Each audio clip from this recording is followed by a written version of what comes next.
প্রেমালিঙ্গন হরি হরি বলে সবার নয়ন জলে বসে কৃষ্ণ প্রেমে মাতোয়ারা। সন্তান চার ছেলে গিয়ে দেখে মা বাবা হরি বল কৃষ্ণ বলে ঘোরাঘুরি যাচ্ছে। এবার কি করলেন, চার ছেলে যখন গিয়ে মা বাবাকে ধরলেন, চার ছেলে নৃত্য করতে লাগলেন কৃষ্ণ প্রেমে।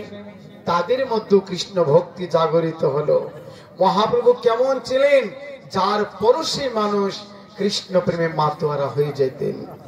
এবার চার ছেলে, স্বামী স্ত্রী, গ্রামের মানুষ। রাত্র বাজে 12টা। বলছে আরে ওরা সকালে দেখলাম ঝগড়া করলো, এখন কোথায়, চলো আমরা যাইতো। পুরা গ্রামের মানুষ গেলেন, গিয়ে দেখতে পেলেন কি পিতা পুত্রী স্ত্রী মিলে সবাই হরিনাম করছে, নৃত্য করছে, নয়ন জলে ভাসছে। এদেরকে যখন গিয়ে জড়িয়ে ধরলেন, পুরা গ্রাম কৃষ্ণ প্রেমী ভক্ত হয়ে গেলেন, মাতোয়ারা হয়ে গেলেন। নিত্যানন্দ প্রভুকে বললেন, গৌর সুন্দর নিমাই দেখেছো এবার? বলছে আমি দেখেছি প্রভু, তোমার অপার কৃপা। এই জন্য মহাপ্রভুর একটি ভজনে গাইলেন, যদি গৌর না হইতো তবে কি হয়তো, কেমনে ধরিতাম দে। যদি গৌর না আসিত তবে কি হইতো, কেমনে ধরিতাম দে। রাধার মহিমা প্রেমর সীমা, শ্রী রাধার মহিমা প্রেমর সীমা, জগতি জানত কে। মা বাবা সবাই শুনেন, রাধার কথা কেন বললেন? তাকে দুটো রাধারানীর কথা বলছি। রাধারানীর একটা পাখি ছিল, নাম ছিল সুখ পাখি। তো এই সুখ পাখিকে বললেন, যাও তুমি কৃষ্ণের এখানে গিয়ে সারাক্ষণ শুধু কৃষ্ণ কৃষ্ণ বলবে। তো এবার এই সুখ পাখি কি করলেন, কৃষ্ণের প্রাসাদে নন্দালয়ে গেলেন। সেখানে গিয়ে দিবানিশি শুধু কৃষ্ণ কৃষ্ণ বলে। কৃষ্ণ বলছে, ওরে সুখ পাখি, তোকে রাধারানী পাঠিয়েছে, আমি তো কৃষ্ণ নামে সন্তুষ্ট হয় না, তাহলে কি করব আমি?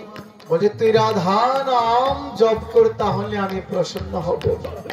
তুই রাধা রাধা বল, তাহলে আমি সন্তুষ্ট হব। তাই সুখ পাখি কি করলেন, রাধা নাম গাইতে লাগলেন, হরে কৃষ্ণ। এই যে দেখেন, আস্তে কি করলেন, কৃষ্ণের হাতে বাঁশি।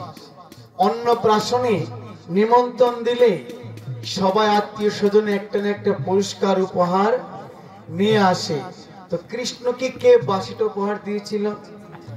নন্দোৎসবের দিন বাবা ভোলানাথ আর দেবী পার্বতী দুইজন মিলে আসছিলেন আমার বিশ্ব ব্রহ্মাণ্ডের মালিক সর্বশক্তিমান, অনন্ত কোটি ব্রহ্মাণ্ডের মালিক সর্বশক্তিমান পরমেশ্বর ভগবান শ্রীকৃষ্ণকে দর্শন করার জন্য নন্দালয়ে।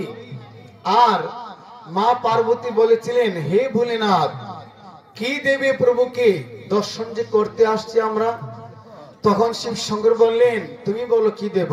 বলছি এমন কিছু দাও যে জিনিসটা দিলে প্রভু ভুবন মোহিত করে দেবে। তখন শিব ঠাকুর বললেন, ঠিক আছে, তোমার কথা আমি রাখলাম, আমি প্রভুকে একটি বাঁশি দিলাম। হরে কৃষ্ণ। ব্রজ গোপিকারা প্রশ্ন করেছিল, এরে বাঁশি, আমরা তো সবাই চরণে তাকি, আর তুই কত ভাগ্যবান, প্রভুর চুম্বন নিস, প্রভু তোকে মুখে রাখে। বলছে দেখো, আমি এমনিতে বাঁশি হয় নাই, আমারও স্ত্রী পুত্র সবাই ছিল, জারের মধ্যে একসাথে থাকে না বাঁশ, একটা বাঁশ থাকে বাবা, অনেক বাঁশ থাকে। দেখ, সেখান থেকে আমাকে আমার স্ত্রী পুত্রকে রেখে আমাকে কেটে নিয়ে আসছি। তারপর গরম শিক দিয়ে 7টা ছিদ্র করেছে আমার অঙ্গে, তারপর গরম জল দিয়ে ওয়াশ করেছে যেন কোনো ময়লা না থাকে। এই সব কিছু ত্যাগ করার পর আমি প্রভুর মুখে গিয়ে লাগতে পারছি। হরে কৃষ্ণ, কথাটা বোঝাতে পারছি? জীবনে কৃষ্ণকে প্রাপ্তি হতে হলে কিছু না কিছু জিনিস ত্যাগ করতে হয়।